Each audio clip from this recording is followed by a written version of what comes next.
ហេតុអីបានខ្ញុំដាក់ឈ្មោះអាល់ប៊ុមថាត្រីវិស័យខ្ញុំសូមឆ្លើយថាត្រីវិស័យគឺជាអ្វីមួយដែល inspire ខ្ញុំដែលប្រាប់ខ្ញុំថាគួរតែទៅណាខ្ញុំអាចឧទាហរណ៍ពីជីវិតខ្ញុំ lately មួយរយៈក្រោយនេះគឺ like I've been everywhere ខ្ញុំទៅថៃវៀតណាមជប៉ុន Paris អាមេរិក Taiwan everywhere គឺខ្ញុំទៅជាមួយតន្ត្រីរបស់ខ្ញុំអញ្ចឹងបើសិនជាខ្ញុំអត់មានគោលដៅច្បាស់លាស់ខ្ញុំអត់មានត្រីវិស័យទេក៏ខ្ញុំអត់ដឹងថាតើខ្ញុំគួររសាត់អណ្ដែតទៅដល់ណាអញ្ចឹងនៅពេលដែលខ្ញុំធ្វើដំណើរនឹងផ្ទាល់ខ្ញុំក៏បាន create album on the way ដែលខ្ញុំទៅធ្វើការទាំងអស់ហ្នឹងគឺខ្ញុំ create album on the way ខ្ញុំ record នៅនេះបន្តិចខ្ញុំ create នៅនេះបន្តិចហើយក៏ខ្ញុំបង្កើតទៅជា album មួយដែលខ្ញុំដាក់ឈ្មោះថាត្រីវិស័យវា meaning សម្រាប់ខ្ញុំមែនតើដោយសារតែត្រីវិស័យ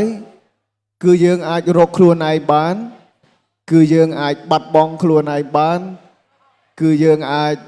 ស្វែងរកគោលដៅថ្មីបានដោយយើងប្រើត្រីវិស័យអញ្ចឹងសម្រាប់ពាក្យត្រីវិស័យហ្នឹងខ្ញុំក៏បានបែងចែកទៅជា3ផ្នែកធំនៅក្នុងអាល់ប៊ុមដែលអត់ធ្លាប់មានពីមុនជាលើកទី1នៅស្រុកខ្មែរដែលយើងធ្វើសម្រាប់អាល់ប៊ុមចែកជា3ផ្នែកដោយសារខ្ញុំយល់ឃើញថាខ្ញុំចង់បែងចែកផ្នែកទី1ទី2ទី3ឲ្យច្បាស់ដូចតនិចនៃត្រីវិស័យដូចគ្នាតនិចនៃត្រីវិស័យគឺយើងមានលេខ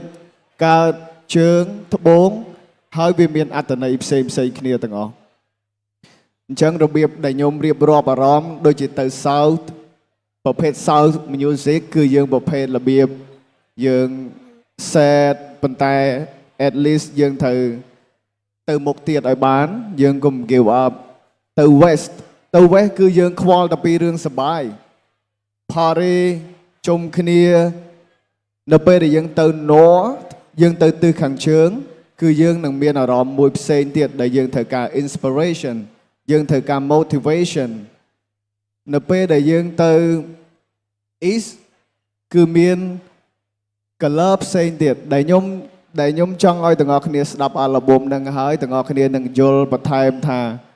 ហេតុអីបើខ្ញុំ create វាឡើងដោយសារតែវាជាដំណើរជីវិតរបស់ខ្ញុំជាពេលវេលាដែលខ្ញុំចាយទៅលើចម្រៀងហើយនេះគឺជាបទពិសោធន៍ថ្មីមួយទៀតសម្រាប់ស្រុកខ្មែរដែលបានស្គាល់ពី album តន្ត្រីមួយដែលបានចែកជា3ផ្នែកអញ្ចឹងសរុបសេចក្តីមក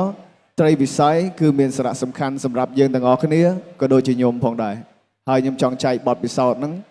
ទៅកាន់ទាំងអស់គ្នាដូចគ្នាបាទអរគុណ